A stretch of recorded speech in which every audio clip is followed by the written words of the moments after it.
ਅਸੀਂ ਸਾਰੇ ਉੱਪਰ ਵਾਲੇ ਨੂੰ, ਰੱਬ ਨੂੰ ਅਨੇਕਾਂ ਨਾਵਾਂ ਨਾਲ ਯਾਦ ਕਰਦੇ ਹਾਂ, ਪਰ ਸਾਡੇ ਸਾਰਿਆਂ ਦਾ ਧਰਮ ਇੱਕੋ ਹੀ ਹੈ, ਮਜ਼ਹਬ ਇੱਕੋ ਹੀ ਹੈ, ਮੁਹੱਬਤ, ਇਨਸਾਨੀਅਤ। ਜਿਸ ਨੂੰ ਰੱਬ ਦੇ ਨਾਲ ਇਸ਼ਕ ਹੈ ਉਹਨੂੰ ਹਰ ਪਾਸੇ ਰੱਬ ਹੀ ਵਿਖਾਈ ਦਿੰਦਾ ਹੈ। ਨਾ ਕੋਈ ਪਰਾਇਆ ਵਿਖਾਈ ਦਿੰਦਾ ਹੈ, ਨਾ ਕੋਈ ਬੇਗਾਨਾ ਵਿਖਾਈ ਦਿੰਦਾ ਹੈ, ਸਭ ਆਪਣੇ ਵਿਖਾਈ ਦਿੰਦੇ ਨੇ। ਅਵਲ ਹਮਦ ਖੁਦਾਏ ਦਾ ਬਿਰਦ ਕੀਜੇ, ਇਸ਼ਕ ਕੀਤਾ ਸੋ ਜਗ ਦਾ ਮੂਲ ਮੀਆਂ। ਪਹਿਲਾਂ ਆਪ ਹੈ ਰੱਬ ਨੇ ਇਸ਼ਕ ਕੀਤਾ, ਮਾਸ਼ੂਕ ਹੈ ਨਬੀ ਰਸੂਲ ਮੀਆਂ। इश्क पीर फकीर दा मरतबा है, मर्द इश्क दा भला रंजूल मियाँ। खिले बाग तिन्हां दे कुलूब अंदर, जिन्ना कीता है इश्क कबूल मियाँ। जिन्हां नूं इश्क है रब दे नाल, उन्हां दी जिंदगी दे विच कदे भी पतझड़ नहीं आउंदी, हमेशा बहार बनी रहिंदी है, हमेशा बहार खेड़दी रहिंदी है। अज ईद दा मुबारक दिन है, तुहानूं सारिआं नूं ईद दी मुबारकबाद। ते नाल ही असीं दुआ करदे हां कि तुहाडी जिंदगी दे विच भी हमेशा बहार खेड़दी रवे, हमेशा बहारां बनदियां रहन ते हमेशा तुहाडे उत्ते नवाजिश होंदी रवे, हमेशा तुहाडे उत्ते एक नियामत बरसदी रवे खुदा वल्लों।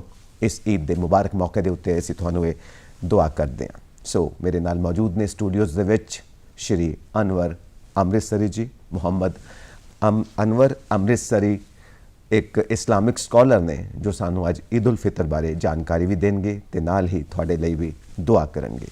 बहुत बहुत शुक्रिया तुसी आए, ईद मुबारक तुहानू। सो असी शुरुआत करना चाहांगे कि मैं ते मेरे दर्शक ये जानना चाहुंदे हां कि अज दे दिन दा इतिहास, ईद उल फितर दा इतिहास की है, क्यों मनाउने हां असीं ये दिन? बिस्मिल्लाहिर्रहमानिर्रहीम। सब तो पहला मैं तमाम देशवासियों नूं दूरदर्शन राही ईद उल फितर दी मुबारकबाद पेश करदा हाँ। जिथों तक ईद उल फितर दे इतिहास की गल है तो इस्लाम दे अंदर दो तरह की ईदां ने। विशेष रूप तो ईद उल फितर, दरअसल ईद उल फितर दा जिहड़ा इतिहास है वो इस्लाम धर्म दे खास अरकान, जिस विच नमाज दे नाल नाल रोज़े ने, 30 रोज़े मुकम्मल करन तो बाद एक नेमत दे तौर ते, एक बदले दे तौर ते, एक सिले दे तौर ते रब वालों एक बतौर नेमत उन्हां तमाम लोकां नूं जिन्हां ने मुकम्मल महीने दे रोज़े मुकम्मल कीते, उन्हां वास्ते ये ईद उल फितर दा त्यौहार है। जिथे तक आपां जे इहदे इतिहास की गल करिए तो पैगंबर हज़रत मुहम्मद अरबी सल्लल्लाहु अलैहि वसल्लम की जिहड़ी जिंदगी है उस तो पहलां जिहड़ी कौमां सन वो अपने अपने तरीके नाल, अपने अपने नहज नाल ईद मनाउंदे सन। जब पैगंबर मुहम्मद अरबी सल्लल्लाहु अलैहि वसल्लम दा दौर आंदा है, उन्हां लोकां ने देखिया कि जब पैगंबर मुहम्मद साहब दुनिया के अंदर तशरीफ़ ले आए, हज़रत मुहम्मद साहब ने उन्हां लोकां नूं पुछया भी तुसी ये जो हर हफ्ते, हर महीने जां साल के कुछ खास दिनों के अंदर इकट्ठे होंदे हो, तुसी ये की करदे हो? उन्हां लोकां ने कहा कि असी ईद मनाउने आ, क्योंकि जो ईद का तर्जमा है जिसनों आपां अनुवाद कहने आ, ईद अरबी का वर्ड है आदा यऊदू ऊदन, एक अजीही चीज़ जो बार बार साडे वाल पलट के आती है, साडे वाल परत के आती है, बार बार साडे वाल लौट के आती है। क्योंकि एक अजीही खुशी जो हर इंसान नूं हर साल किसी न किसी मौके ते पलट के वापस उहदे वाल ही आती है। तो उस मौके ते पैगंबर हज़रत मुहम्मद साहब ने उन्हां लोकां नूं जमा करके कहा कि तुसी जो ईद की शक्ल दे रहे हो, जिस विच मेले की शक्ल हुंदी है, लोग आंदे ने जांदे ने, कोई खा रहा है, कोई पी रहा है, कोई अपना समान बेच रहा है, कि मैं तुहानूं इस ईद तो वधिया कोई ईद ना देवां? उस ज़माने के लोगों ने सहाबा किराम रज़ी अल्लाह अन्हुम अजमईन ने फरमाया कि ज़रूर दिओ। तो उस मौके ते नबी करीम सल्लल्लाहु अलैहि वसल्लम ने फरमाया कि तुहाडे वास्ते अल्लाह वल्लों दो नियामतां जिसनों आपां ईद उल फितर अते ईद उल अज़हा कहने हाँ, उसनों 2 रकात नमाज अल्लाह के शुकराने वालों 2 रकात नमाज दी गई। सो इस तरह एक इतिहास चलिया पैगंबर हज़रत मुहम्मद सल्लल्लाहु अलैहि वसल्लम दे जीवन तो लैके उन्हां दी जिहड़ी जिंदगी सी उसनूं अज फॉलो करते हुए इस्लाम धर्म के समूह मनण वाले इस ईद उल फितर नूं सैलीब्रेट करते हैं। तुसी ईद उल फितर, ईद उल अज़हा की गल की है, ईद उल नबी भी असी मनाउने हाँ अजकल, 3 तरह की ईद हो जाती है। सो ईद उल फितर तो पहला तुसी रोज़ियां की गल की है।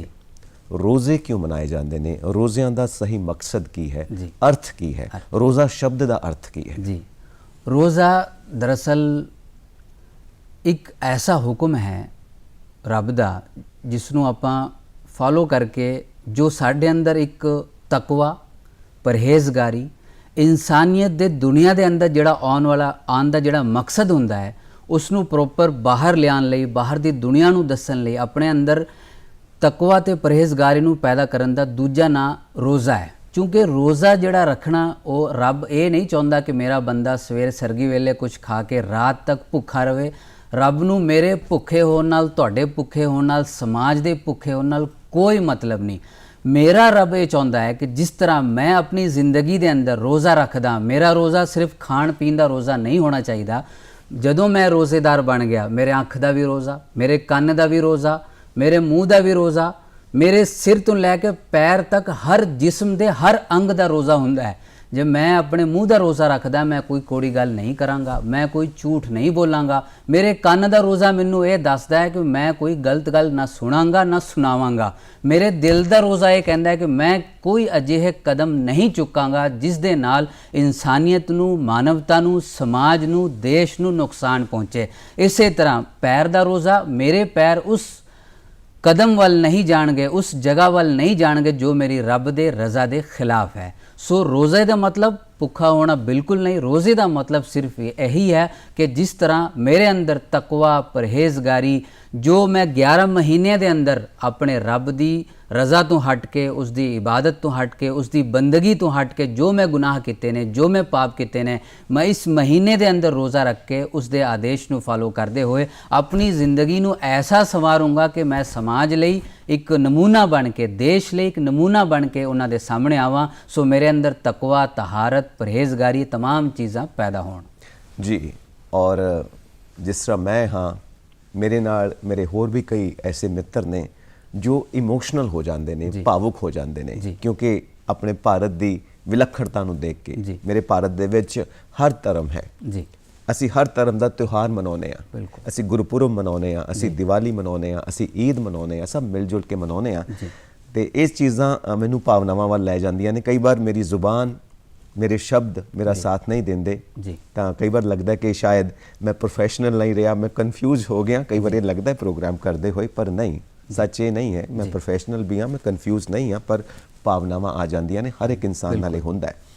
ਭਾਵਨਾਵਾਂ ਇਹ ਨੇ ਕਿਉਂਕਿ ਇਹ ਸੰਸਾਰ ਭਾਵਨਾਵਾਂ ਦਾ ਸਾਗਰ ਹੈ। ਇਸ ਭਾਵਨਾ ਦੇ ਵਿੱਚ ਜਦੋਂ ਅਸੀਂ ਈਦ ਨੂੰ ਮਨਾਉਂਦੇ ਹਾਂ, ਇਹਦੇ ਪਿੱਛੇ ਜਿਹੜੀ ਭਾਵਨਾ ਹੈ, ਜਦੋਂ ਤੁਸੀਂ ਇਨਸਾਨੀਅਤ ਦੀ ਗੱਲ ਕੀਤੀ, ਮੁਹੱਬਤ ਦੀ ਗੱਲ ਕੀਤੀ ਹੈ, ਇਹ ਮੁਹੱਬਤ, ਇਹ ਇਨਸਾਨੀਅਤ ਕਿੱਦਾਂ ਪੈਦਾ ਹੋਏਗੀ ਜਦੋਂ ਅਸੀਂ ਰੋਜ਼ਾ ਰੱਖਾਂਗੇ ਤੇ ਈਦ ਵੱਲ ਵੱਧਦੇ ਹਾਂ। ਇਹ ਸਫ਼ਰ ਜ਼ਰਾ ਦੱਸੋ, ਕਿਉਂਕਿ 30 ਦਿਨਾਂ ਦਾ ਬੜਾ ਲੰਮਾ ਸਫ਼ਰ ਹੈ। ਜੀ ਬਿਲਕੁਲ।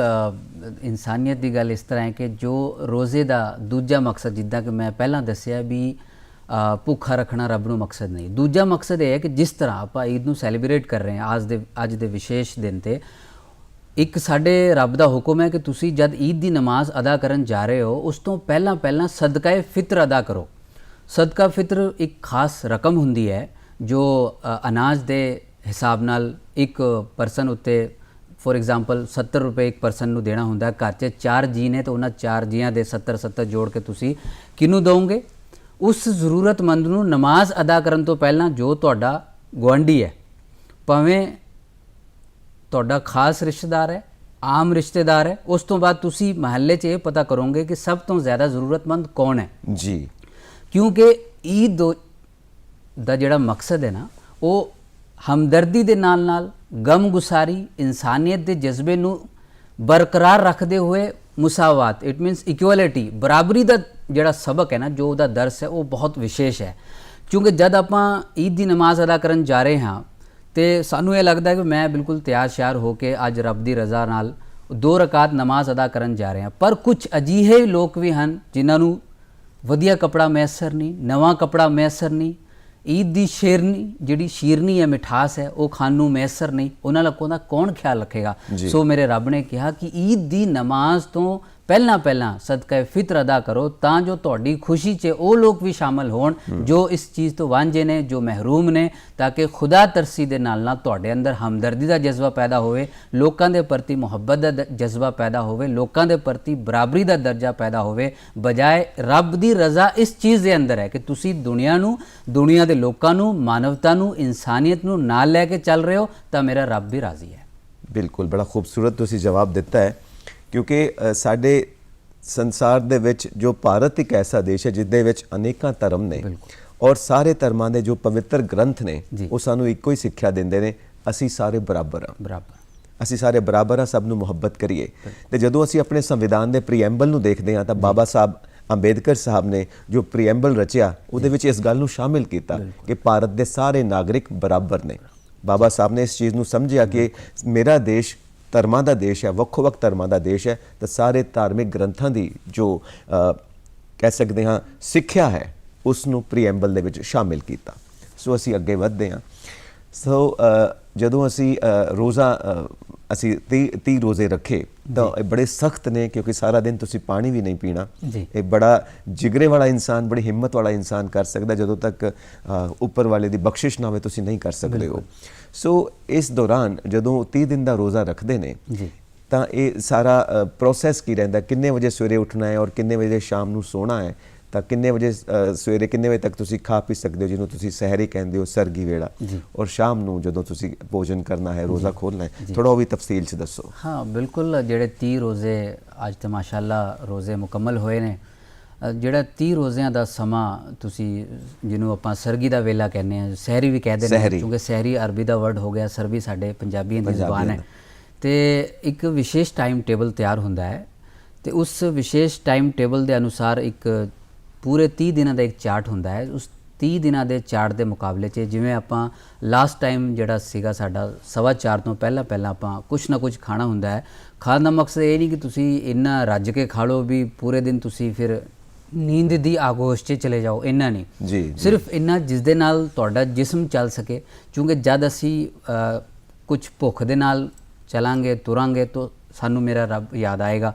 ਜਦ ਅਸੀਂ ਬਿਲਕੁਲ ਸ਼ਿਕਮ ਸੇਰ ਹੋਵਾਂਗੇ, ਸਾਡਾ ਪੇਟ ਬਿਲਕੁਲ ਭਰਿਆ ਹੋਏਗਾ ਤਾਂ ਸਾਨੂੰ ਨੀਂਦ ਤੋਂ ਇਲਾਵਾ ਦੁਨੀਆ ਦੀ ਕੋਈ ਚੀਜ਼ ਨਜ਼ਰ ਨਹੀਂ ਆਊਗੀ।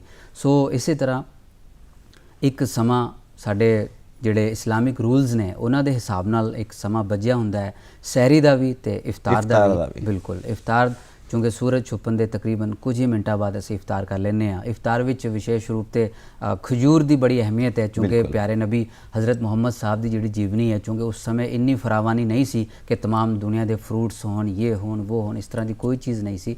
ਇੱਕ ਕਹਿੰਦੇ ਵੀ ਪਾਣੀ ਦਾ ਇੱਕ ਗਲਾਸ ਨਾਲ ਇੱਕ ਖਜੂਰ ਹੋਣਾ ਚਾਹੀਦਾ ਹੈ। ਇਹ तमाम ਲੋਕਾਂ ਨੂੰ ਮੈਸਰ ਹੋ ਸਕਦੀ ਹੈ ਕਿ ਅਜਿਹੀ ਚੀਜ਼ ਹੈ ਕਿ ਉਹਦੇ ਨਾਲ ਅਸੀਂ ਇਫਤਾਰ ਕਰ ਸਕਦੇ ਹਾਂ। ਬਾਕੀ ਰੱਬ ਨੇ ਜਿਸ ਨੂੰ ਜਿਹੜੀ ਨਿਆਮਤਾਂ ਦਿੱਤੀਆਂ ਉਸ ਨਿਆਮਤ ਦਾ ਸ਼ੁਕਰਾਨਾ ਕਰਦੇ ਹੋਏ ਉਸ ਦੇ ਨਾਲ ਇਫਤਾਰ ਕਰਿਓ।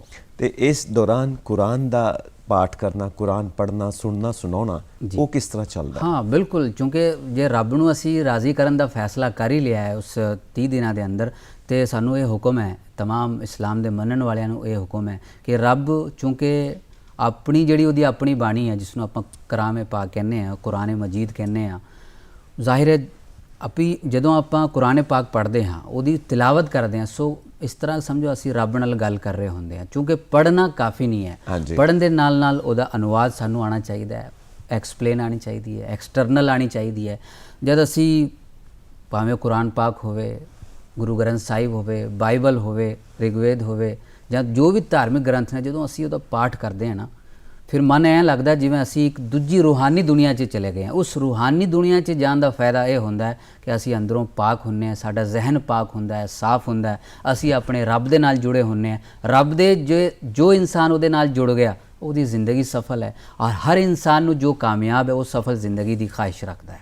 ਬਿਲਕੁਲ ਰੱਖਦਾ ਹੈ। ਸੋ ਇੱਕ ਰੋਜ਼ੇ ਦਾ ਮਕਸਦ ਇਹ ਹੈ ਕਿ ਤੁਸੀਂ ਆਪਣੇ ਆਪ ਨੂੰ ਪਵਿੱਤਰ ਕਰਨਾ ਹੈ, ਆਪਣੇ ਵਿਚਾਰਾਂ ਨੂੰ ਪਵਿੱਤਰ ਕਰਨਾ ਹੈ, ਆਪਣੇ ਅੰਦਰ ਨੂੰ ਪਵਿੱਤਰ ਕਰਨਾ ਹੈ।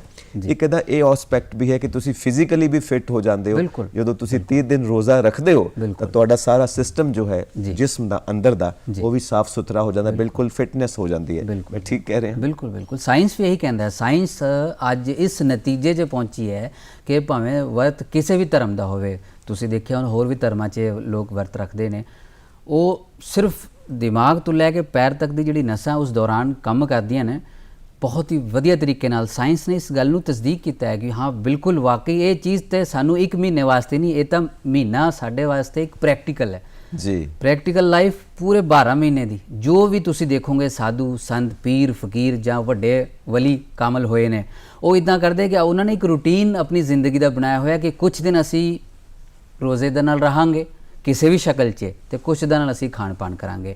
ਕਿਉਂ? ਕਿਉਂਕਿ ਰੂਹਾਨੀਅਤ ਨਾਲ ਜੁੜਨ ਲਈ, ਆਪਣੇ ਆਪ ਨੂੰ ਪਾਕ ਕਰਨ ਲਈ, ਤਕਵਾ ਤਹਾਰਤ ਪਾਉਣ ਲਈ, ਆਪਣੀ ਜ਼ਿੰਦਗੀ ਨੂੰ ਸਵਾਰਨ ਲਈ ਅਨਾਜ ਤੋਂ ਦੂਰੀ ਬਣਾ ਕੇ ਸਿਰਫ ਇੰਨਾ ਅਨਾਜ ਕਾਫੀ ਹੈ ਜਿਸ ਦੇ ਨਾਲ ਸਾਡੀ ਰੂਹ ਚੱਲ ਸਕੇ, ਸਾਡਾ ਜਿਸਮ ਚੱਲ ਸਕੇ। ਉਸ ਦੇ ਨਾਲ ਜਿੰਨੀ ਅਸੀਂ ਦੂਰੀ ਬਣਾਵਾਂਗੇ ਉਹ ਸਾਡੇ ਲਈ ਹਰ ਤਰ੍ਹਾਂ ਬੈਟਰ ਹੈ, ਫਿਜ਼ੀਕਲੀ ਵੀ, ਸਾਇੰਸੀ ਐਤਬਾਰ, ਦੁਨਿਆਵੀ ਐਤਬਾਰ ਤੋਂ ਵੀ, ਸਾਡੇ ਜਿਸਮ ਦੇ ਐਤਬਾਰ ਨਾਲ।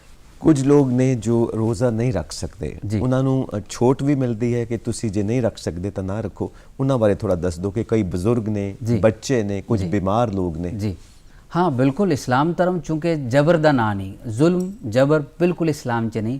कुरान पाक दी एक आयत है, ला इकराहा फिद्दीन, कि तो मजहब दीन इस्लाम दे अंदर कोई जोर ज़बरदस्ती नहीं। जो कोई मरीज़ है, जो कोई बूढ़ा है ਜਾਂ ਕਿਸੇ ਨੂੰ ਹੋਰ ਕੋਈ ਤਕਲੀਫ ਹੈ ਉਹ ਰੋਜ਼ਾ ਨਾ ਰੱਖੇ। ਹਾਂ, ਜੇ ਰੱਬ ਨੇ ਉਹਨੂੰ ਵਸਤ ਦਿੱਤੀ ਹੈ, ਉਹਨੂੰ ਮਾਲ ਦਿੱਤਾ ਹੈ, ਤੁਸੀਂ ਉਹਨਾਂ ਰੋਜ਼ਿਆਂ ਦੇ ਬਦਲੇ ਜਦ ਰੋਜ਼ੇ ਕੰਪਲੀਟ ਹੋ ਜਾਣਗੇ, ਜਦ ਤੁਹਾਨੂੰ ਸਿਹਤ ਮਿਲ ਜਾਏਗੀ, ਤੰਦਰੁਸਤੀ ਮਿਲ ਜਾਏਗੀ, ਉਹਨਾਂ ਰੋਜ਼ਿਆਂ ਦੇ ਬਦਲੇ ਫੋਰ ਐਗਜ਼ਾਮਪਲ ਇੱਕ ਰੋਜ਼ਾ ਤੁਹਾਡਾ ਰਹਿ ਜਾਂਦਾ ਹੈ, 2 ਰੋਜ਼ਾ ਰਹਿ ਜਾਂਦਾ ਹੈ, ਤਾਂ ਤੁਸੀਂ ਐਂ ਕਰੋਗੇ ਕਿ ਈਦ ਦੀ ਨਮਾਜ਼ ਜਦੋਂ ਖਤਮ ਹੋ ਜਾਏਗੀ, ਪੂਰੇ ਸਾਲ ਦੇ ਅੰਦਰ ਕਿਸੇ ਵੇਲੇ ਵੀ ਕਿਸੇ ਐਸੇ ਸ਼ਖਸ ਨੂੰ ਜੋ ਜ਼ਰੂਰਤਮੰਦ ਹੈ, ਤੁਸੀਂ ਸਵੇਰ ਤੋਂ ਲੈ ਕੇ ਸ਼ਾਮ ਤੱਕ ਉਸ ਨੂੰ ਰੋਟੀ ਖਵਾਓ ਭਰ ਪੇਟ, ਜੋ ਜਿਸ ਤਰ੍ਹਾਂ ਉਹ ਖਾਣਾ ਚਾਹੁੰਦਾ ਹੈ। ਉਹਦਾ ਫਿਦਿਆ ਆਪਾਂ ਕਹਿ ਲੈਂਦੇ ਹਾਂ ਕਿ ਇਹ ਰੋਜ਼ੇ ਦਾ ਫਿਦਿਆ ਹੈ ਕਿ ਮੈਂ ਸਮੇਂ ਸਿਰ ਨਹੀਂ ਰੱਖ ਸਕਿਆ, ਉਹਦੇ ਮਾਫੀ ਦੇ ਤੌਰ ਤੇ ਜਾਂ ਇੱਕ ਆਪਣੇ ਅੰਦਰ ਜੋ ਪੈਦਾ ਹੋਈ ਹੈ ਕਿ ਮੈਂ ਗਲਤੀ ਹੋਈ ਹੈ ਮੇਰੇ ਤੋਂ, ਉਸ ਦਾ ਫਿਦਿਆ ਹੈ।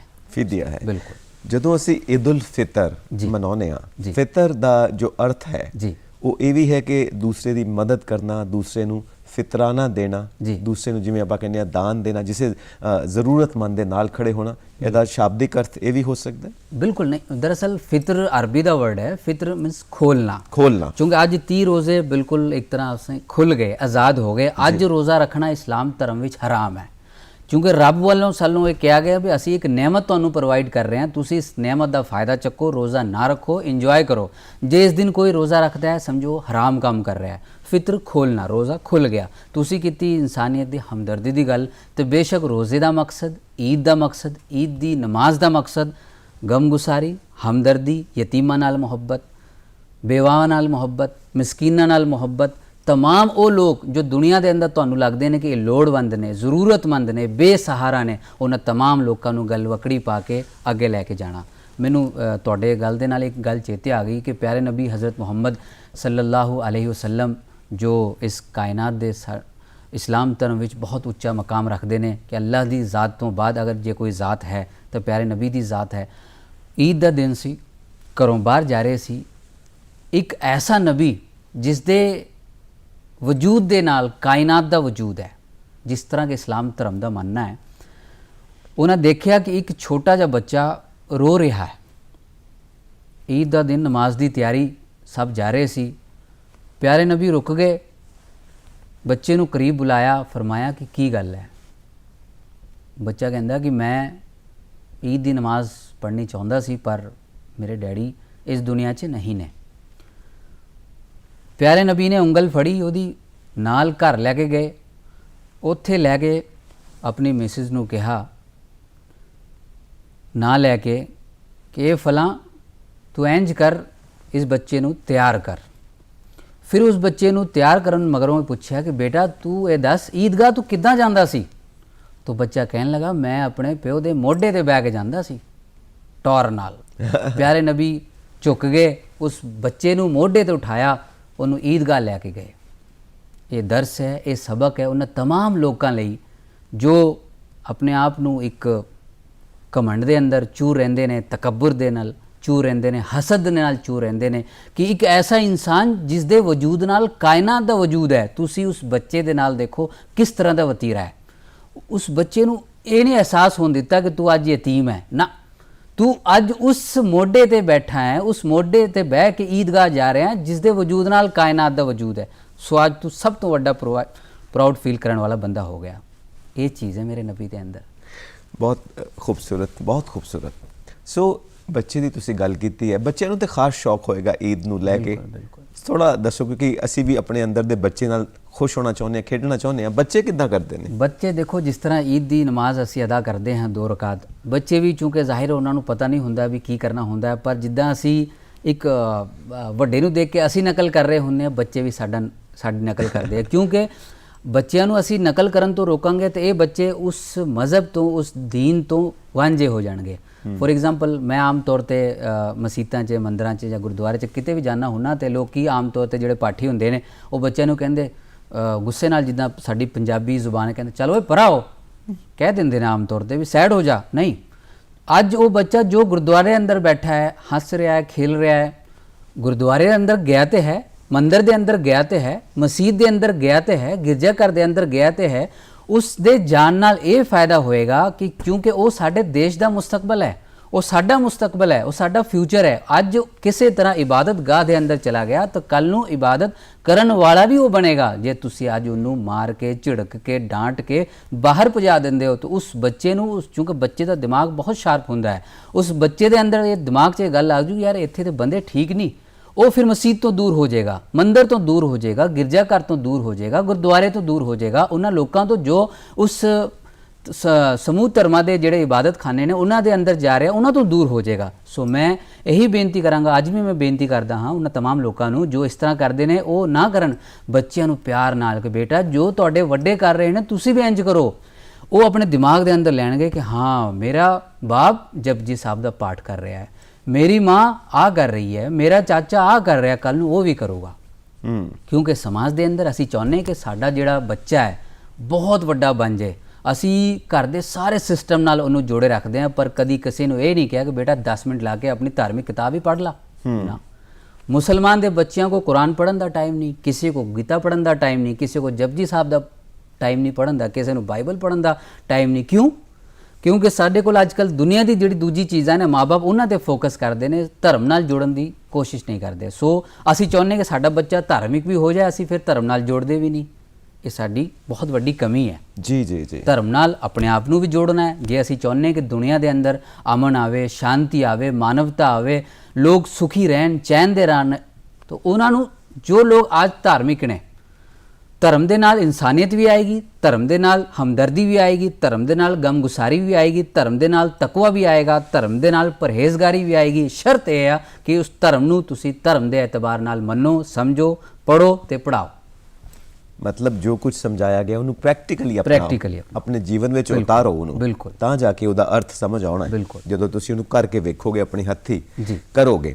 ਸੋ ਇੱਕ ਚੀਜ਼ ਮੈਂ ਜਾਣਨਾ ਚਾਹੁੰਦਾ ਕਿ ਹੁਣ ਆਪਾਂ ਈਦਗਾਹ ਆ ਗਏ ਜੀ, ਅੱਜ ਆਪਾਂ ਈਦ ਮਨਾ ਰਹੇ ਹਾਂ ਜੀ, ਤਾਂ ਕਿਸ ਤਰ੍ਹਾਂ ਇਹ ਸਾਰੀਆਂ ਖੁਸ਼ੀਆਂ ਨੇ ਜੋ ਅਸੀਂ ਮਨਾਉਂਦੇ ਹਾਂ ਆਪਣੇ ਮਿੱਤਰਾਂ ਨਾਲ ਸਾਂਝੀਆਂ ਕਰਦੇ ਹਾਂ, ਆਪਣੇ ਭਾਈਚਾਰੇ ਨਾਲ ਸਾਂਝੀਆਂ ਕਰਦੇ ਹਾਂ ਜੀ, ਇਹ ਜ਼ਰਾ ਸਾਨੂੰ ਦੱਸੋ। ਤੁਸੀਂ ਦੇਖਿਆ ਹੁਣ ਆਮ ਤੌਰ ਤੇ ਕਿ ਜਿਹੜੀ ਈਦ ਉਲ ਫਿਤਰ ਦੀ ਨਮਾਜ਼ ਹੈ ਉਸ ਤੋਂ ਬਾਅਦ ਇੱਕ ਲੰਬੀ ਦੁਆ ਦਾ ਅਹਿਤਮਾਮ ਕੀਤਾ ਜਾਂਦਾ ਹੈ। ਦੁਆ ਸਾਡੇ 'ਚ ਕਹਿੰਦੇ ਕਿ ਇਹ ਇਬਾਦਤ ਦਾ ਖੁਲਾਸਾ ਹੈ, ਨਿਚੋੜ ਹੈ। ਜਿਹਨਾਂ ਦਿਮਾਗ ਦੇ ਅੰਦਰ ਮਗਜ਼ ਹੁੰਦਾ ਹੈ ਨਾ, ਉਹ ਦਿਮਾਗ ਦੀ ਜਾਨ ਹੈ। ਇਸ ਤਰ੍ਹਾਂ ਕਹਿੰਦੇ ਕਿ ਜੇ ਅਸੀਂ 2 ਰਕਾਤ ਨਮਾਜ਼ਾਂ ਪੜ੍ਹੀਆਂ ਹੈ ਜਾਂ ਅਸੀਂ ਰੱਬ ਨੂੰ ਸਜਦਾ ਕੀਤਾ ਹੈ, ਭਾਵੇਂ ਕਿਸੇ ਵੀ ਧਰਮ ਦੇ ਲੋਕ ਹੋਣ, ਪਰ ਜਦੋਂ ਅਸੀਂ ਸਜਦੇ ਕਰਨ ਤੋਂ ਬਾਅਦ ਉੱਠ ਕੇ 2 ਹੱਥ ਫੈਲਾ ਕੇ ਉਸ ਰੱਬ ਦੇ ਅੱਗੇ ਜੋ ਸੰਸਾਰ ਦਾ ਮਾਲਕ ਹੈ ਅਸੀਂ ਕੁਝ ਮੰਗਦੇ ਹਾਂ ਤਾਂ ਸੁਣਦਾ ਹੈ ਸਾਡੀ। ਖਾਸ ਤੌਰ ਤੇ ਈਦ ਉਲ ਫਿਤਰ ਦੇ ਦਿਹਾੜੇ ਦੇ ਮੌਕੇ ਤੇ ਜੋ ਮੁਸਲਿਮ ਭਾਈਚਾਰਾ ਹੈ ਈਦ ਉਲ ਫਿਤਰ ਦੀ ਨਮਾਜ਼ ਅਦਾ ਕਰਨ ਤੋਂ ਬਾਅਦ ਵਿਸ਼ੇਸ਼ ਰੂਪ ਤੋਂ ਇਸ ਮੁਲਕ ਦੀ ਸਾਲਮੀਅਤ ਲਈ, ਇਸ ਮੁਲਕ ਦੀ ਸਲਾਮਤੀ ਲਈ, ਇਸ ਮੁਲਕ ਦੀ ਏਕਤਾ ਲਈ, ਉਸ ਦੀ ਅਖੰਡਤਾ ਲਈ ਵਿਸ਼ੇਸ਼ ਰੂਪ ਤੋਂ ਭਾਈਚਾਰਕ ਸਾਂਝ ਲਈ ਦੁਆ ਕਰਦਾ ਹੈ ਕਿ ਰੱਬ ਜਿਸ ਤਰ੍ਹਾਂ ਅੱਜ ਇਸ ਦਿਨ ਦੇ ਇਸ ਖਾਸ ਮੌਕੇ ਤੇ ਸਮੂਹ ਧਰਮਾਂ ਦੇ ਲੋਕ ਇਸ ਮੌਕੇ ਤੇ ਇੱਥੇ ਪਹੁੰਚੇ ਨੇ ਇੱਕ ਦੂਜੇ ਨੂੰ ਵਧਾਈ ਦੇਣ ਲਈ ਜਾਂ ਇੱਕ ਦੂਜੇ ਨੂੰ ਗਲਵਕੜੀ ਪਾਉਣ ਲਈ। ਗਲਵਕੜੀ ਪਾਉਣ ਦਾ ਇੱਕ ਚੀਜ਼ ਮੈਂ ਹੋਰ ਦੱਸਦਾ ਸੰਜੀਵ ਖੰਨਾ ਜੀ, ਇਹਦਾ ਫਾਇਦਾ ਇਹ ਹੁੰਦਾ ਹੈ ਕਿ ਮੇਰੀ ਤੁਹਾਡੇ ਨਾਲ ਲੜਾਈ ਹੋ ਸਕਦੀ ਹੈ, ਕਿਸੇ ਮਸਲੇ ਨੂੰ ਲੈ ਕੇ ਮੇਰੇ ਵਿਊਜ਼ ਡਿਫਰੈਂਟ ਹੋ ਸਕਦੇ ਨੇ, ਪਰ ਇੱਕ ਕਦੀ ਇੱਕ ਮੌਕਾ ਐਸਾ ਹੁੰਦਾ ਹੈ ਕਿ ਜਦ ਅਸੀਂ तमाम ਗਿਲੇ ਸ਼ਿਕਵੇ ਨੂੰ ਭੁਲਾ ਕੇ, ਡਿਫਰੈਂਟ ਵਿਊਜ਼ ਨੂੰ ਇੱਕ ਪਾਸੇ ਰੱਖ ਕੇ, तमाम ਜੋ ਦਿਲ ਦੇ ਅੰਦਰ ਰੰਜਿਸ਼ਾਂ ਹੁੰਦੀ ਨੇ ਉਹਨੂੰ ਖਤਮ ਕਰਕੇ ਅਸੀਂ ਕਹਿੰਦੇ ਹਾਂ ਕਿ ਸੰਜੀਵ ਜੀ ਅੱਜ ਮੈਂ ਤੁਹਾਡੇ ਨਾਲ ਬਿਲਕੁਲ ਫਰੈਂਕ ਹਾਂ, ਤੁਸੀਂ ਮੇਰੇ ਨਾਲ ਫਰੈਂਕ ਹੋ ਜਾਓ, ਅੱਜ ਤੋਂ ਬਾਅਦ ਅਸੀਂ ਇੱਦਾਂ ਰਹਾਂਗੇ ਜਿੱਦਾਂ ਅਸੀਂ ਭਰਾ ਰਹਿੰਦੇ ਹਾਂ। ਅੱਜ ਦਾ ਮੈਸੇਜ ਵੀ ਇਹੀ ਹੁੰਦਾ ਹੈ ਕਿ ਅੱਜ ਜੋ ਸਮੂਹ ਧਰਮਾਂ ਦੇ ਲੋਕ ਇੱਕ ਦੂਜੇ ਨੂੰ ਵਧਾਈ ਦੇਣ ਲਈ ਪਹੁੰਚਦੇ, ਉਹਦਾ ਮਕਸਦ ਇਹ ਹੁੰਦਾ ਹੈ ਕਿ ਦੁਨੀਆ ਦੇ ਅੰਦਰ ਜੋ ਕੁਝ ਵੀ ਚੱਲ ਰਿਹਾ ਇੱਕ ਦੂਜੇ ਨੂੰ ਲੈ ਕੇ ਨਫ਼ਰਤ, ਹਸਦ, ਕੀਨਾ, ਤਕੱਬੁਰ, ਦੁਸ਼ਮਣੀ, ਅਦਾਵਤ, ਇਹਨਾਂ तमाम ਚੀਜ਼ਾਂ ਨੂੰ ਖਤਮ ਕਰਕੇ ਕਿਸੇ ਟੋਏ 'ਚ ਮੈਂ ਤਾਂ ਕਹਿੰਦਾ ਪਾ ਕੇ, ਗਲਵਕੜੀ ਪਾ ਕੇ, ਫਿਰ ਇਨਸਾਨੀਅਤ ਨੂੰ ਮਜ਼ਬੂਤ ਕਰਕੇ ਇੱਕ ਜਜ਼ਬੇ ਨਾਲ ਈਦਗਾਹ ਤੋਂ ਬਾਹਰ ਨਿਕਲੀਏ। ਉਸੇ ਜਜ਼ਬੇ ਨੂੰ ਪੂਰੇ ਸਾਲ ਬਰਕਰਾਰ ਰੱਖਦੇ ਹੋਏ ਅਸੀਂ ਜਦ ਦੁਨੀਆ ਦੇ ਅੰਦਰ ਕੰਮ ਕਰਾਂਗੇ, ਸਮਾਜ ਦੇ ਅੰਦਰ ਕੰਮ ਕਰਾਂਗੇ, ਤੇ ਮੈਂ ਅੱਲਾ ਦੀ ਜ਼ਾਤ ਨਾਲ ਉਮੀਦ ਕਰ ਸਕਦਾ ਹਾਂ ਕਿ ਜੋ ਭਾਈਚਾਰਾ ਅੱਜ ਸਾਡੇ ਪੰਜਾਬ ਦੇ ਅੰਦਰ, ਭਾਰਤ ਦੇ ਅੰਦਰ ਤੇ ਸਮੂਹ ਧਰਮਾਂ ਦਾ ਇੱਕ ਗੁਲਦਸਤਾ ਬਣਿਆ ਹੋਇਆ ਹੈ, ਹੋਰ ਮਜ਼ਬੂਤ ਹੋਏਗਾ। ਉਸ ਦੇ ਮਜ਼ਬੂਤੀ ਨਾਲ ਕੀ ਹੋਏਗਾ ਕਿ ਸਾਡਾ ਮੁਲਕ ਮਜ਼ਬੂਤ ਹੋਏਗਾ। ਜਦ ਸਾਡਾ ਮੁਲਕ ਮਜ਼ਬੂਤ ਹੋਏਗਾ, ਸਾਡੇ ਮੁਲਕ ਦਾ ਪੂਰੀ ਦੁਨੀਆ ਦੇ ਅੰਦਰ ਡੰਕਾ ਵੱਜੇਗਾ। ਉਸ ਡੰਕੇ ਵੱਜਣ ਦੇ ਨਤੀਜੇ 'ਚ ਇਨਸ਼ਾਅੱਲਾ ਅਸੀਂ ਸਾਰੇ ਖੁਸ਼ ਰਹਾਂਗੇ। इंशाअल्लाह इस तरह ही होवे। वो जो चाहे तो बुरा वक्त भी टल सकता है, वही तकदीर के ये खेल बदल सकता है। बिल्कुल। ज़ात की उस पे भरोसा है तो बंदे एक दिन रात के सीने से सूरज भी निकल सकता है। सो खुदा वास्ते तो सब कुछ पॉसिबल है, सब कुछ कर सकते हैं। मैं एक चीज़ जानना चाहना कि असी हर हफ्ते नमाज अदा करते हैं, बल्कि हर रोज़ नमाज अदा करते हैं। ईद दी नमाज किद्दां वक्री हुंदी है कि नमाज वही हुंदी है, दुआ वक्री हुंदी है, भावना वक्री हुंदी है, फ़र्क की है? हाँ, दरअसल नमाज बिल्कुल सही कहा तुसी कि एक जिहड़ा इस्लाम धर्म नाल जुड़िया बंदा है वो 5 वक्त की नमाज अदा करता है तो 5 वक्त की जिहड़ी नमाज है उसनू अलग कर दी, उसनू मुमताज़ करनी है जुमे की नमाज जी। जुमे की नमाज के अंदर जिहड़ा कट्ठ हुंदा है उस कट्ठ का मकसद यही है कि जो पूरे हफ्ते के अंदर तुसी एक दूजे तो दूर रहे, उस विशेष मौके पर नमाज अदा करन दे नाल नाल तुसी आपसी जो चीज़ां ने तुसी उन्हें शेयर कर सकते हो, अपना दुख सुख शेयर कर सकते हो। क्योंकि पैगंबर हज़रत मुहम्मद साहब सल्लल्लाहु अलैहि वसल्लम के ज़माने च ये हुंदा सी सहाबी जिहड़े सहाबी उन्होंने कहते हैं जिन्होंने पैगंबर मुहम्मद साहब नूं ईमान की हालत च देखा होवे ते ईमान की ही हालत च वो इस दुनिया तो गए होण। तो सहाबा नूं ये हुंदा सी कि जदों पैगंबर हज़रत मुहम्मद साहब एक दूजे का हाल चाल पुछते हुंदे सी बिला तफरीक मजहब मिलत कौन किस धर्म का है उस कोई लिंक नहीं जी। मेरे नबी ने जदों हाल चाल पुछना तो सब तो पहला कहते सी उन्होंने एक गल ईद की तुसी कीती कि ईद के मौके पर कहते सी कि उस शख्स की ईद की नमाज ही कंप्लीट नहीं जिहड़ा जिसका जिहड़ा पड़ोसी है जो जिसका जिहड़ा गुआंढी है उहदे नाल खुश नहीं है। गुआंढी किसी भी धर्म का होवे, किसी भी मजहब का होवे, किसी चीज़ नाल संबंध रखता होवे, तुहाडे नाल राज़ी होना चाहिए है। फरमाया कि वो बंदा कैसा कि तुहाडे घर च चूल्हा बल रहा है, गुआंढी दे घर बिल्कुल खामोशी है। किस तरह की ईद है तुहाडी? ईद तो तुहाडी उदों मन्नी जाऊगी, तुहाडा रब उदों राज़ी होएगा जब तुहाडा गुआंढी तुहाडे नाल जुड़िया होया है, वो खुश है, वो राज़ी है। तुसी उन्होंने गल वकड़ी पा के उहदी लोड़ पुछो, उहदी ज़रूरतां पुछो, उहदी ज़रूरतां कंप्लीट करन तो बाद तुहाडी ईद ईद है। ईद मतलब ही खुशी है। खुशी किस तरह की खुशी हासिल होएगी जब तुहाडे लोग तुहाडे नाल जुड़े होणगे, एक दूजे का तुसी हाल चाल पुछोगे, तुसी किस हाल च हो, किस हाल च जी रहे हो, तुसी हौसला दोगे। हौसला देना मजहब इस्लाम विच सुन्नत है। सुन्नत हर उस चीज़ नूं कहंदे ने जो नबी दा तरीका, सुन्नत मीनस तरीका तरीका। प्यारे नबी ने फरमाया कि तुसी मुस्कुरा रहे हो तां भी सुन्नत है। प्यारे नबी ने पूछा कहा कि तुसी सच बोल रहे हो, ये मेरे नबी की सुन्नत है। प्यारे नबी ने कहा कि तुसी पड़ोसियों का ख्याल रख रहे हो, मेरे नबी की सुन्नत है। प्यारे नबी ने कहा कि किसी भी धर्म के लोगों का जदों जनाजा जा रहा होवे तुसी उहदे सन्मान च खड़े हो रहे हो, ये भी मेरे नबी का तरीका है। क्योंकि पैगंबर मुहम्मद साहब के जीवन के अंदर कई ऐसे वाक़यात होए ने, तुहानूं याद होएगा कि एक बुढ़ी जो पैगंबर मुहम्मद साहब की सिक्ख्यावां नूं अपने अंदर ना लैके बार बार कहती सी कि मुहम्मद दुनिया के अंदर जो भी आज तक आया पैगंबर मुहम्मद जैसा अरबी बंदा कोई नहीं आया। क्यों? उसकी वजह यही सी कि जो बार बार पैगंबर मुहम्मद साहब के उत्ते कूड़ा सुट रहा है, मुहम्मद की फरमा रहे हैं, वो फरमा रहे हैं कि रब तेनू राज़ी रखे, रब तेनू खुश रखे। असी किसी को वट्टा मारी उपरों वो कहे यार तू जींदा रहे, बहुत वड्डी गल हुंदी है। ये मेरे समाज लई एक दर्स है, एक सबक है, सिक्ख्या है मेरे नबी दी उन्हें तमाम लोगों लिए जो इस्लाम नू फॉलो करते हैं, इस्लाम के दावेदार ने। इस्लाम का दावेदार होना काफ़ी नहीं है। असी इस्लाम मुसलमान के घर पैदा हो गए ये काफ़ी नहीं है। पैगंबर मुहम्मद सल्लम की जिहड़ी जीवनी है उन्हां दे नाल नाल समूह धर्मां दे जिहड़े बानी होए ने उन्हां दी जिहड़ी जीवनी है, जो उन्हां दे समूह धर्मां दे पाक ग्रंथ ने उन्हां नूं जद असीं पढ़ांगे ना तो साडी दुनिया बदल जाएगी। उन्हां दी सिक्ख्यावां जदों असीं निचोड़ कड्डांगे, जो उन्हां दा खुलासा है वो कड्डांगे तो सानूं इकसानियत मिलेगी, इक्वलिटी मिलेगी। सानूं ऐ लगेगा कि यार धर्म ने जो ग्रंथ सानू दिते हैं ना तो बेशक आज बाइबल है, गीता है, श्री गुरु ग्रंथ साहिब है, कुरान पाक है, लेकिन जो सिक्ख्यावां ने वो मैनूं नहीं लगता कि किसी भी तरह अड ने ਵੱਖਰੀਆਂ नहीं हैगियां। बिल्कुल। क्योंकि जिन्ने भी ਅਸੀਂ ग्रंथ पढ़ते हाँ जी सब ਦਾ ਨਿਚੋੜ ਵੇਖੀਏ ਤਾਂ ਇੱਕੋ ਹੀ ਨਿਕਲਦਾ ਹੈ। ਕੋਈ ਧਰਮ ਨਹੀਂ ਕਹਿੰਦਾ ਝੂਠ ਬੋਲੋ जी, ਕੋਈ ਧਰਮ ਨਹੀਂ ਕਹਿੰਦਾ ਕਿ ਆਪਣੇ ਪੜੋਸੀ ਨਾਲ ਨਫ਼ਰਤ ਕਰੋ जी, ਕੋਈ ਧਰਮ ਨਹੀਂ ਕਹਿੰਦਾ ਕਿ ਉੱਠੋ ਕਿਸੇ ਨਾਲ ਲੜੋ ਕਿਸੇ ਨੂੰ ਮਾਰੋ, ਕੋਈ ਨਹੀਂ ਕਹਿੰਦਾ। ਸਾਰੇ ਧਰਮ ਕਹਿੰਦੇ ਨੇ ਪਿਆਰ ਮੁਹੱਬਤ ਨਾਲ ਜੀਓ, ਮਿਲ ਕੇ ਜੀਓ, ਆਪਸ ਵਿੱਚ ਭਾਈਚਾਰਾ ਹੋਵੇ, ਸਾਂਝੀਵਾਲਤਾ ਹੋਵੇ। ਇਹੀ ਸੰਦੇਸ਼ ਭਾਰਤ ਦੀ ਧਰਤੀ ਤੋਂ ਪੂਰੇ ਸੰਸਾਰ ਨੂੰ ਜਾਂਦਾ। ਤਾਂ ਸਾਰੇ ਧਰਮਾਂ ਦੀ ਜਦੋਂ ਸਿੱਖਿਆ ਇੱਕ ਹੈ ਤਾਂ ਸਾਡਾ ਸਾਰਿਆਂ ਦਾ ਧਰਮ ਇੱਕੋ ਹੀ ਹੈ, ਇਨਸਾਨੀਅਤ ਮੁਹੱਬਤ। ਇਹੀ ਸਾਨੂੰ ਸਾਡਾ ਭਾਰਤ ਸਾਡੇ ਭਾਰਤ ਦਾ ਸੱਭਿਆਚਾਰ ਸਿਖਾਉਂਦਾ ਹੈ। ਸੋ ਈਦ ਦੇ ਉੱਤੇ ਜਦੋਂ ਅਸੀਂ ਕੁਰਾਨ ਦਾ ਪਾਠ ਕਰਦੇ ਹਾਂ, ਕੁਰਾਨ ਪੜ੍ਹਦੇ ਹਾਂ, ਜੀ। ਤਾਂ ਉਹਦੇ ਵਿੱਚ ਕੁਝ ਖਾਸ ਆਇਤਾਂ ਨੇ ਜੋ ਸਿਰਫ ਈਦ ਦੇ ਦਿਨ ਦੇ ਉੱਤੇ ਪੜ੍ਹੀਆਂ ਜਾਂਦੀਆਂ ਨੇ, ਜਾਂ ਨਾਰਮਲ ਕਿਤੋਂ ਵੀ ਅਸੀਂ ਕੁਝ ਵੀ ਪੜ੍ਹ ਸਕਦੇ ਹਾਂ? हाँ, नमाज ਦੇ ਅੰਦਰ ਕੁਰਾਨ ਪਾਕ ਜ਼ਾਹਿਰ ਹੈ ਜੋ ਪਹਿਲਾਂ ਸੀ ਅੱਜ ਵੀ ਉਹੀ ਹੈ। ਕੁਰਾਨ ਪਾਕ ਦੀ ਤਿਲਾਵਤ ਕਰਦੇ ਹਾਂ ਨਮਾਜ਼ ਦੇ ਅੰਦਰ, ਲੇਕਿਨ ਨਮਾਜ਼ ਤੋਂ ਬਾਅਦ ਜੋ ਇਮਾਮ ਸਾਹਿਬਾਨ ਹੁੰਦੇ ਨੇ, ਜੋ ਸਾਡੇ ਆਗੂ ਹੁੰਦੇ ਨੇ, ਜਿਨ੍ਹਾਂ ਦੀ ਅਗਵਾਈ 'ਚ ਅਸੀਂ ਨਮਾਜ਼ ਅਦਾ ਕਰ ਰਹੇ ਹੁੰਦੇ ਨੇ, ਉਹ ਸਪੈਸ਼ਲ ਕੁਝ ਬਿਆਨਾਤ ਹੁੰਦੇ ਉਹਨਾਂ ਦੇ, ਜਿਹਨੂੰ ਆਪਾਂ ਅਰਬੀ 'ਚ ਖੁਤਬਾ ਕਹਿ ਦਿੰਦੇ ਹਾਂ। ਖੁਤਬੇ ਦੇ ਅੰਦਰ ਮਿਸ ਐਡਰੈਸਿੰਗ ਵਰਡਸ ਹੁੰਦੇ ਨੇ ਜੋ ਸਪੈਸ਼ਲੀ ਸਾਨੂੰ ਇੱਕ ਚੀਜ਼ ਦੀ ਯਾਦ ਦਹਾਨੀ ਕਰਾਉਂਦੇ ਨੇ ਕਿ ਜਿਸ ਤਰ੍ਹਾਂ ਅੱਜ ਤੁਹਾਡਾ ਇਹ ਇਕੱਠ ਹੈ, ਜਿਸ ਮਕਸਦ ਲਈ ਤੁਸੀਂ ਅੱਜ ਇੱਥੇ ਇਕੱਠੇ ਹੋਏ ਹੋ, ਉਹ ਸਿਰਫ ਇੱਕ ਦਿਨ ਲਈ ਨਹੀਂ ਹੋਣੇ ਚਾਹੀਦੇ, ਇੱਕ ਵਿਸ਼ੇਸ਼ ਮੌਕੇ 'ਤੇ ਨਹੀਂ ਹੋਣੇ ਚਾਹੀਦੇ। ਸੋ ਜੋ ਅੱਜ ਤੁਹਾਨੂੰ ਸਿੱਖਿਆਵਾਂ ਦਿੱਤੀ ਜਾ ਰਹੀਆਂ ਉਸ ਨੂੰ 12 ਮਹੀਨੇ ਦੀ ਜ਼ਿੰਦਗੀ ਦੇ ਅੰਦਰ ਫਾਲੋ ਕਰੋ, ਲੋਕਾਂ ਨੂੰ ਫਾਲੋ ਕਰਾਓ। ਇਹ ਮੇਨ ਖੁਤਬੇ ਦੇ ਅੰਦਰ ਇਹ ਹੁੰਦਾ ਹੈ। ਜੀ, ਵੈਸੇ ਮੈਂ ਇੱਕ ਚੀਜ਼ ਮਹਿਸੂਸ ਕਰਦਾ ਕਿ ਜੇ ਅਸੀਂ ਅੰਦਰੋਂ ਸਮਝੀਏ, ਸੱਚੇ ਦਿਲੋਂ ਇਸ ਨੂੰ ਅਪਣਾਈਏ, ਤਾਂ ਸਾਡਾ ਹਰ ਦਿਨ ਈਦ ਹੈ। ਬਿਲਕੁਲ, ਅਸੀਂ ਹਰ ਰੋਜ਼ ਈਦ ਮਨਾ ਸਕਦੇ ਹਾਂ, ਅਸੀਂ ਹਰ ਰੋਜ਼ ਗੁਰਪੁਰਬ ਮਨਾ ਸਕਦੇ ਹਾਂ, ਹਰ ਰੋਜ਼ ਅਸੀਂ ਦੀਵਾਲੀ ਮਨਾ ਸਕਦੇ ਹਾਂ, ਹਰ ਰੋਜ਼ ਅਸੀਂ ਕ੍ਰਿਸਮਸ ਮਨਾ ਸਕਦੇ ਹਾਂ। ਇਹ ਸਾਡੇ ਅੰਦਰ ਦੀ ਭਾਵਨਾ ਹੈ ਕਿ ਅਸੀਂ ਅੰਦਰੋਂ ਰੱਬ ਦੇ ਨਾਲ ਕਿੰਨਾ ਕੁ ਜੁੜੇ ਹੋਏ ਹਾਂ। ਬਿਲਕੁਲ। ਸੋ ਇਹ ਭਾਵਨਾਵਾਂ ਸਾਨੂੰ ਲੈ ਕੇ ਚੱਲਦੀਆਂ ਨੇ ਅੱਗੇ ਵੱਲ।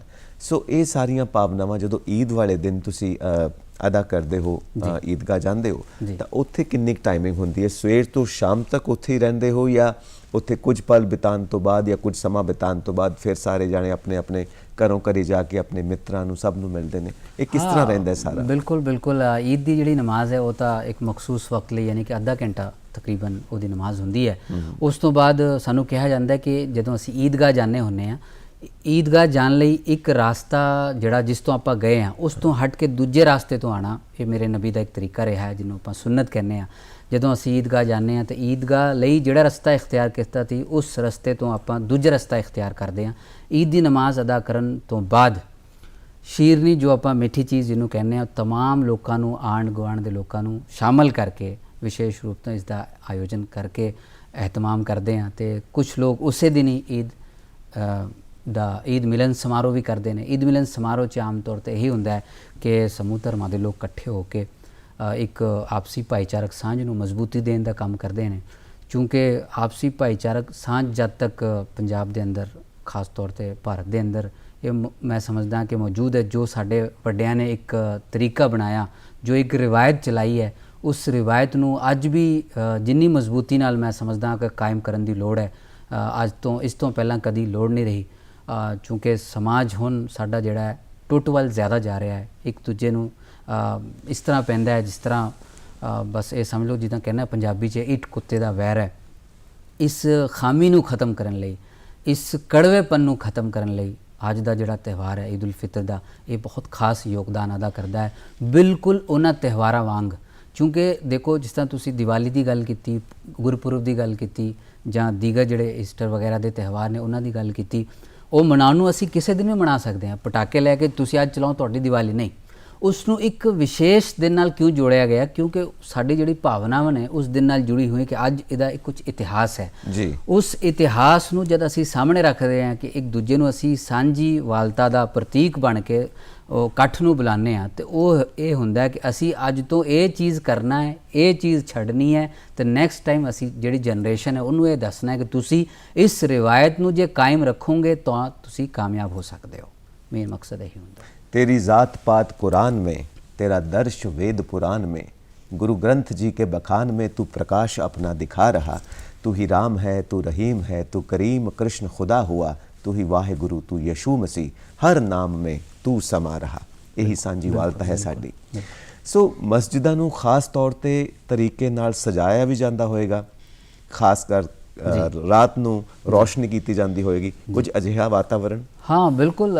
ਜ਼ਾਹਿਰ ਹੈ ਕਿ ਜਦ ਅਸੀਂ ਈਦ ਦੇ ਅੰਦਰ ਆਪਣੇ ਆਪ ਨੂੰ ਸਜਾ ਰਹੇ ਹਾਂ ਤੇ ਜ਼ਾਹਿਰ ਹੈ ਰੱਬ ਦੇ ਜਿਹੜੇ ਇਬਾਦਤ ਖਾਨੇ ਨੇ ਉਹ ਤਾਂ ਵੱਧ ਮੁਸਤਹਿਕ ਨੇ ਇਸ ਚੀਜ਼ ਦੇ ਕਿ ਉਹਨਾਂ ਨੂੰ ਜ਼ਿਆਦਾ ਸਜਾਇਆ ਜਾਏ। ਕਿਉਂਕਿ ਉਸ ਘਰ ਦੇ ਅੰਦਰ ਜਾ ਕੇ ਅਸੀਂ ਮੱਥਾ ਟੇਕਣਾ ਉਸ ਰੱਬ ਨੂੰ ਜੋ ਕਾਇਨਾਤ ਦਾ ਮਾਲਕ ਹੈ, ਤੇ ਜ਼ਾਹਿਰ ਹੈ ਉਸ ਚੀਜ਼ ਨੂੰ ਵੀ ਇੱਕ ਵੱਡਾ ਤਬਕਾ ਜਿਹੜਾ ਉਹ ਸਜਾਉਂਦਾ ਹੈ। ਕਿਉਂਕਿ ਇੱਕ ਜਜ਼ਬਾ ਜਿਹੜਾ ਬਾਹਰ ਪੈਦਾ ਹੁੰਦਾ ਹੈ ਕਿ ਅੱਜ ਅਸੀਂ ਖਾਸ ਮੌਕਾ, ਉਤਸਵ ਜਿਹੜਾ ਹੈ ਉਸ ਨੂੰ ਅਸੀਂ ਸੈਲੀਬ੍ਰੇਟ ਕਰ ਰਹੇ ਹਾਂ, ਤਾਂ ਯਕੀਨੀ ਤੌਰ 'ਤੇ ਸਜਾਇਆ ਜਾਂਦਾ। ਤੁਸੀਂ ਪੰਜਾਬ ਦੇ ਅੰਦਰ ਤਾਂ ਇੰਨਾ ਖਾਸ ਨਹੀਂ ਹੈ, ਪਰ ਜਿੱਥੇ ਦੂਜੀ ਜਿਹੜੀ ਕੰਟਰੀਜ਼ ਹੈ ਉੱਥੇ ਅਸੀਂ ਦੇਖ ਸਕਦੇ ਹਾਂ ਕਿ ਕੁਝ ਜ਼ਿਆਦਾ ਹੀ ਉਹ ਕਰਦੇ ਨੇ। ਅਤੇ ਚੂੰਕਿ ਇੱਥੇ ਜਿਹੜੇ ਲੋਕ ਨੇ ਥੋੜ੍ਹਾ ਜਿਹਾ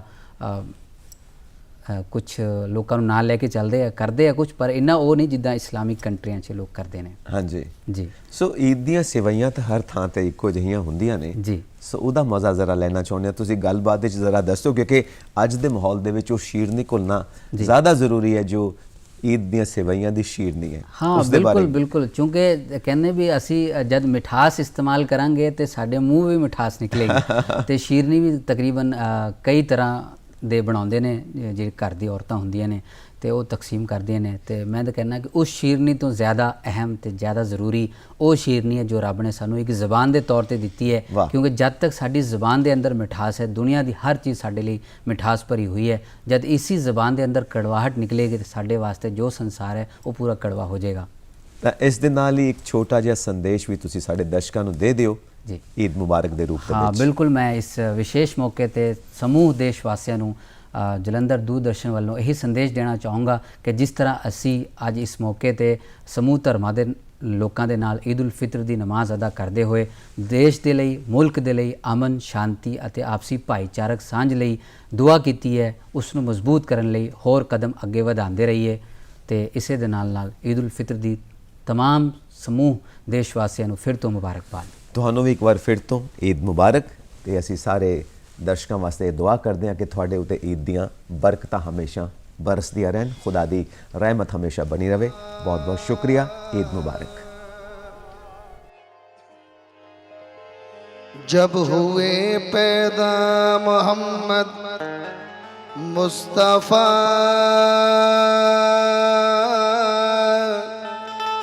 जब हुए पैदा मोहम्मद मुस्तफ़ा तो गोद में लेकर हलीमा ने कहा, आई नसीमें कुए मोहम्मद, आई नसीमें कुए मोहम्मद सल्लल्लाहु अलैहि वसल्लम, आई नसीमें कुए मोहम्मद सल्लल्लाहु अलैहि वसल्लम, आई नसीमें कुए मोहम्मद सल्लल्लाहु अलैहि वसल्लम, आई नसीमें कुए मोहम्मद सल्लल्लाहु अलैहि वसल्लम, खिंचने लगा दिल, खिंचने लगा दिल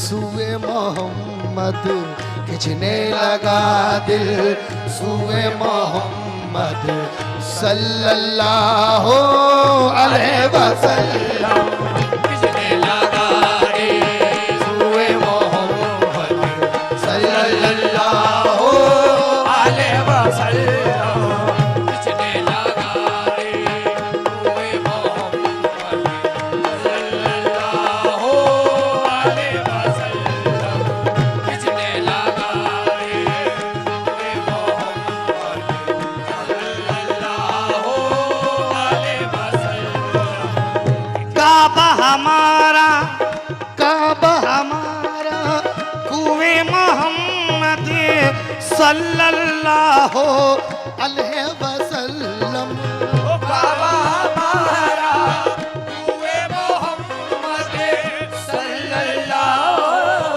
अलैहि वसल्लम, मुसहफ ईमा, मुसहफ ईमा रूए मोहम्मद, मुसहफ ईमा रूए मोहम्मद सल्लल्लाहु अलैहि वसल्लम,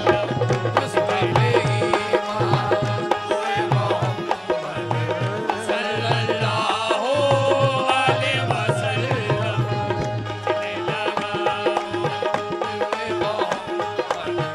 सल्लल्लाहु अलैहि वसल्लम, कितने लगा